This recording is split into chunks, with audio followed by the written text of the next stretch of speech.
ಸಾಕ್ರಿ ಸಾಕ್ರಿ? ಸಾಕ್ರಿ. Put a little namak in this, sir. Little. Otherwise, it will be too much ಉಪ್ಪು in your mouth. ಚಂದ ಚಂದ ಇದೆ ಇದು. ಸ್ವಲ್ಪ ಜೋಳದ ಹಿಟ್ಟು ಹಾಕಿ ತಿರ್ವಿಂಗ್ ಮಾಡ್ಬೇಕ್ರಿ. ತಿರ್ವಿಂಗ್ ಯಾಕೆ ಮಾಡ್ಬೇಕಂದ್ರೆ ಇಲ್ಲಿ ಗಟ್ಟಿ ಆಕೈತಿ. ಸೊ ಯು ಹ್ಯಾವ್ ಟು ತಿರ್ವಿಂಗ್ continuously. Your hand has to ತಿರ್ವಿಂಗ್ ಓನ್ಲಿ. ಐ ವಿಲ್ ತಿರುವಿಂಗ್ ರೀ, ಪುಡಿಂಗ್ ರೀ. ಓಕೆ ರೀ. ಬಾಟ ಚೆನ್ನಾಗಿ ತಿರ್ವಿಂಗ್ ಮಾಡ್ರಿ. ಗಂಟಗೆ ಹತ್ತಂದ್ರೆ ಮತ್ತೆ ಚಲೋ ಆಗಲ್ರಿ ಅದು. ಸಾಕು ಬಿಡ್ರಿ. ಈಗ ಇನ್ನ ತಿರುವ್ರಿ ನೀವು ಹಂಗ ಕಂಟಿನ್ಯೂಸ್. ತಗೋರಿ, ಕೈನ ಸಾಕೈತನ್ರಿ. ನೋಡ್ರಿ ಹೆಂಗ ನೋಡ್ರಿ ಅಡಿಗೆ ಅಂದ್ರ ಗನ್ನ ಬೇಸರ ನನಗ. ತಿನ್ನೋ ಅಂದ್ರ ನೋಡ್ರಿ, ನಾವ್ ಹೊರಂದ್ರಗಳು ಓಪನ್ ಆಗ್ಬಿಡ್ತಾವ ನನಗ. ಈಗ ಇದನ್ನ ಆಫ್ ಮಾಡೋದ್ರಿ. ಆಫ್ ಮಾಡೋದು. ಒಂದ್ ಪ್ಲೇಟ್ ಬೇಕ್ರಿ ನನಗ. Putting you have to do here. ಇದನ್ನ ಸ್ವಲ್ಪ ಹಿಂಗ್ ಮಾಡ್ಕೋದ್ರಿ. ಎರಡು ಕೈ ಯೂಸ್ ಮಾಡ್ಕೊಂಡು ಇಷ್ಟಿಷ್ಟ ಮಾಡ್ಕೋಬೇಕ್ರಿ.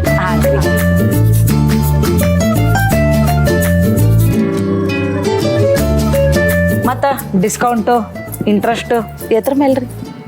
ಅವು ಈ ಡಿಸ್ಕೌಂಟ್ ಅಂದ್ರ ಹೆಣ್ಣು ಮಗು, ಇಂಟ್ರೆಸ್ಟ್ ಅಂದ್ರ ಗಂಡು ಮಗು. ಹಿಂಗ ಅಂದ್ರಿ. ಇಂಟ್ರೆಸ್ಟ್ ಒಂದ್ ಐತ್ರಿ. ಹೌದ್ರಿ. ಡಿಸ್ಕೌಂಟ್ ಐತ್ರಿ ಪ್ಲಾನ್. ಯಾವಾಗ ದೇವ್ರ ಕೊಡ್ತಾರ ನೋಡ್ಬೇಕ್ರಿ. ಐತಿ ಪ್ಲಾನ್. ಅಕ್ಕವ ಯಾಕೆ ಬೇಕು? ಕಡುಬು ಚಂದಾಗಿಲ್ಲ? ಚಂದಾಗ್ಯಾವ್ರಿ. ಇಲ್ರಿ. ಈಗ ಮತ್ತೊಂದ್ ಬೊಗಾನಿ ಬೇಕ್ರಿ ನನಗ. ಮತ್ತೊಂದ್ ಬೊಗಾನಿ, ಸ್ಟೀಲಿನ ಬೊಗಾನಿ. ಸ್ಟೀಲಿಂದ ಒಗ್ಗರ್ನಿ ಕೊಡ್ತೇನ್ರಿ.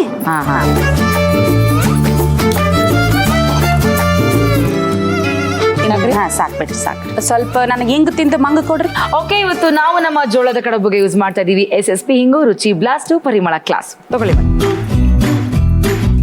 ಸ್ವಲ್ಪ ಹಾಕ್ಬೇಕ್ರಿ. ಇದು ಹಿಂಗ್ ತಿಂದ ಮಂಗ, ಇಲ್ಲಂದ್ರ ಮಂಗ್ಯಾನ್ಗತ್ತೆ ನಾವು ಜಿಗದಾಡೋದಾಕತ್ರಿ. ನಾ ಮೊದ್ಲ ಜಿಗದಾಡಕತ್ತೀನಿ. Little curry ಸಾಸಿಗೆ you ಹಟ್ಟು ಪುಟ್ಟಿಟ್ಟು. ಅಕ್ಕ ದೂರ ಇಡ್ರಿ. ಚಟ ಸಿಡ್ದಂಗ್ ಇಟ್ ವಿಲ್ ಬಿ. ಅದರ್ವೈಸ್ ಮೋತಿ ಎಲ್ಲ ವಿಲ್ ಬಿ ಶೂಟಿಂಗ್. ಜೀರಿಗೆ ಪುಟ್ಟಿಂಗ ಲಿಟಲ್. ನಾವು ಹಟ್ಟು ಪುಟ್ಟ. This is chilli. ಹಸಿರು ಚಿಲ್ಲಿ ಇಟ್ ಈಸ್. ಹಸಿರು chilli little. Otherwise your mouth will be ಖಾರ. ಉಳ್ಳಾಗಡ್ಡಿ ಹಾಕ್ಬೇಕ್ರಿ. ಈಗ ಉಳ್ಳಾಗಡ್ಡಿ ಉಳ್ಳಾಗಡ್ಡಿ you put more no, the taste will be more. ನಾವು ಯು ಆರ್ ಪುಟ್ಟಿಂಗ್ ಹುಳಿ. ರಿಲೇಷನ್ದಾಗೆಲ್ಲ ಹುಳಿ ಹಣ್ಣೋಂಗಿಲ್ರಿ. ಇಲ್ಲಿ ಅಂತ ಪುಟ್ಟಿಂಗ್. ಲಿಟಲ್. ಈಗ ಬೆಲ್ರಿ. ಬೆಲ್ ಪುಟ್ಟಿಂಗ್ ರೀ. ಸ್ವಲ್ಪ ಬೆಲ್ ಪುಟ್ಟಿಂಗ್. ನಿಮಗ್ ಖಾರ ಇಷ್ಟಾರೋ ಬೆಲ್ ಇಷ್ಟಾರೋ? ಎಲ್ಲಾ ಇಷ್ಟ ರೀ. ಜಾಸ್ತಿ ಎರಡ್ ಒಂದೇ ಚೂಸ್ ಮಾಡ್ಬೇಕ್ರಿ ನೀವು.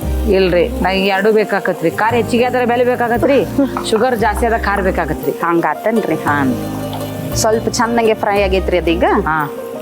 ಒಂದ್ ಸ್ವಲ್ಪ ನೀರ್ ಕೊಟ್ರಲ್ಲ ನಂಗೆ. ಬಿಡ್ರಿ. ಸ್ವಲ್ಪ ಉಪ್ಪು ಹಾಕ್ಬೇಕ್ರಿ ಈಗ ಇದ್ರೊಳಗ. ಈಗ ನೀವು ಹಾಕ್ತೀರಿ.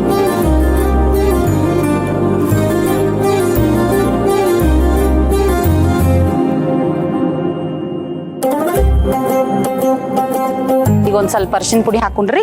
ಮ್ಯಾಗು ಹಾಕಬಹುದ್ರಿ ನೀವು. ಸ್ವಲ್ಪ ಅರಿಶಿನ ಅನಿಸ್ತೈತ್ರಿ. It's okay. ಅರಿಶಿನ is good for health. No, so if that taste also comes, no matter. ನಾವಿವತ್ತು ಜೋಳದ ಕಡುಬನ ಮಾಡೋದಕ್ಕೆ ಬಳಸ್ತಾ ಇದ್ವಿ ಬೋರೋಸಿಲ್ ಪ್ರೈಮ್ 4 ಬರ್ನರ್ ಗ್ಯಾಸ್ ಸ್ಟವ್ನ. ಇಂದಿನ ಆಧುನಿಕ ಭಾರತೀಯ ಅಡುಗೆ ಮನೆಗೆ ತಕ್ಕಂತೆ ವಿನ್ಯಾಸಗೊಳಿಸಿರುವಂತಹ Borosil prime 4 burner gas stove ಸೊಗಸಾದ ವಿನ್ಯಾಸ ಮತ್ತು ಅತ್ಯುತ್ತಮ ಕಾರ್ಯಕ್ಷಮತೆಯ ಪರಿಪೂರ್ಣ ಸಂಯೋಜನೆ. 8mm toughened glass top ಸ್ಟವ್ಗೆ ಆಕರ್ಷಕ ಲುಕ್ ನೀಡುವುದರ ಜೊತೆಗೆ ಹೆಚ್ಚು ಬಾಳಿಕೆಯನ್ನು ಕೂಡ ಒದಗಿಸುತ್ತೆ.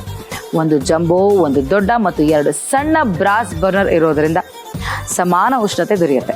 ಹಾಗಾಗಿ ಸಣ್ಣ ಅಡುಗೆಯಿಂದ ಹಿಡಿದು ದೊಡ್ಡ ಅಡುಗೆಯವರೆಗೂ ವೇಗವಾಗಿ ಮತ್ತು ಸುಲಭವಾಗಿ ಅಡುಗೆ ಮಾಡಬಹುದು. 360 ಡಿಗ್ರಿ ತಿರುಗುವ ಗ್ಯಾಸ್ ಇನ್ಲೆಟ್ ನಾಸಲ್ ಇರೋದ್ರಿಂದ ನಿಮ್ಮ ಅಡಿಗೆ ಮನೆಯ ವ್ಯವಸ್ಥೆಗೆ ಅನುಗುಣವಾಗಿ ಯಾವುದೇ ದಿಕ್ಕಿನಿಂದಲೂ ಕೂಡ ಗ್ಯಾಸ್ ಪೈಪನ್ನು ಸುಲಭವಾಗಿ ಅಳವಡಿಸಬಹುದು. ಪೌಡರ್ ಕೋಟೆಡ್ ಬ್ಲ್ಯಾಕ್ ಫ್ರೇಮ್ ತುಕ್ಕು ಹಿಡಿಯದಂತೆ ಕಾಪಾಡೋದರ ಜೊತೆಗೆ ಸ್ಟವ್ಗೆ ಗಟ್ಟಿಮುಟ್ಟಾದಂಥ ವಿನ್ಯಾಸವನ್ನು ಕೂಡ ನೀಡುತ್ತದೆ. ಆಕರ್ಷಕ ಕಂಟ್ರೋಲರ್ ನೋಬ್ಗಳಿರೋದ್ರಿಂದ ಉತ್ತಮ ಹಿಡಿತ ನೀಡೋದ್ರಿಂದ ಸುಲಭವಾಗಿ ಮತ್ತು ಮೃದುವಾಗಿ ಕಾರ್ಯನಿರ್ವಹಿಸುತ್ತೆ. ಆಂಟಿ ಸ್ಕಿಟ್ ರಬ್ಬರ್ ಇರೋದ್ರಿಂದ ಅಡುಗೆ ಮಾಡುವಾಗ ಸ್ಟವ್ ಜಾರದಂತೆ ಭದ್ರವಾಗಿ ನಿಂತಿರುತ್ತೆ. ಅಲ್ಯೂಮಿನಿಯಂ ಮಿಕ್ಸಿಂಗ್ ಟ್ಯೂಬ್ಗಳನ್ನು ಬಳಸೋದ್ರಿಂದ ಹೆಚ್ಚು ಬಳಕೆ ಸಿಗೋದರ ಜೊತೆಗೆ ಉತ್ತಮ ಇಂಧನ ಉಳಿತಾಯಕ್ಕೆ ಕೂಡ ಸಹಾಯ ಮಾಡುತ್ತೆ. ಸ್ವಚ್ಛಗೊಳಿಸುವುದು ತುಂಬಾ ಸುಲಭ. ಕಡಿಮೆ ಶ್ರಮದಲ್ಲಿ ಹೆಚ್ಚು ಶುಚಿತ್ವವನ್ನು ಕಾಪಾಡ್ಕೊಳ್ಬಹುದು. ಮೇಡಮ್, ಕತ ಕುದ್ದೈತ್ರಿ ಇದು. ಈಗ ಹಸಿರು ಕೊತ್ತಂಬರಿ ಹಾಕರಿ. ಅದಕ್ಕೆ ಎಷ್ಟು ಬೇಕಟ್ಟು ಹಾಕ್ರಿ.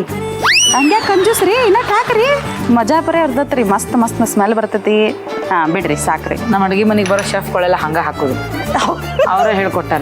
ಬಂದ್ ಮಾಡೋದ್ರಿ ಇದನ್ನ ಗ್ಯಾಸ್ ಈಗ ವಾಕೆ ಹಾ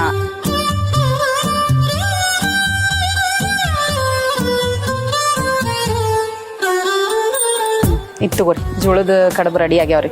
ಥ್ಯಾಂಕ್ ಯು. ನಮ್ಮ ಉತ್ತರ ಕರ್ನಾಟಕ ಡಿಸ್ಸು ಅಂದ್ರೆ ನಮ್ಗೇನೋ ಒಂಥರ ಕುಸ್ತು.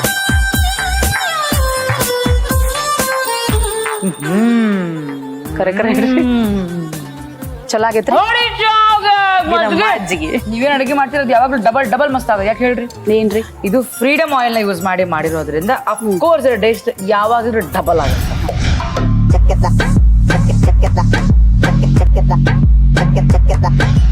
ಜೋಳದ ಕಡಬು ಮಾಡುವ ವಿಧಾನ: ಮೊದಲಿಗೆ ಒಂದು ಬಾಣಲೆಗೆ ಸ್ವಲ್ಪ ನೀರು ಹಾಕಿ ಕಾಯಲು ಬಿಡಿ.